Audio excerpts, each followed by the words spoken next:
এখন চলছে মাংস মাখা। এই যে দেখুন সব মশলা মা এখানে দিয়ে দিয়েছে, নুন, পরিমাণ মতন হলুদ। যে ওমা কতটা মাংস?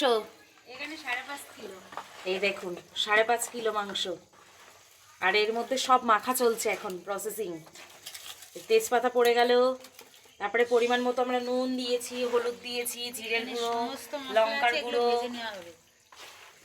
দিয়ে এখন মাংস মাখা চলছে। এখানে পুদিনা পাতা রাখা আছে, ফোড়নে দেওয়া হবে। আর এই যে দেখুন এখানে পুদিনা পাতা, এখানে সব রকম গুঁড়ো মশলাটা নিয়ে দাঁড়াও। আর এখানে হচ্ছে গিয়ে এই যে আদা, রসুন আর হচ্ছে কাঁচা লঙ্কা বাটা।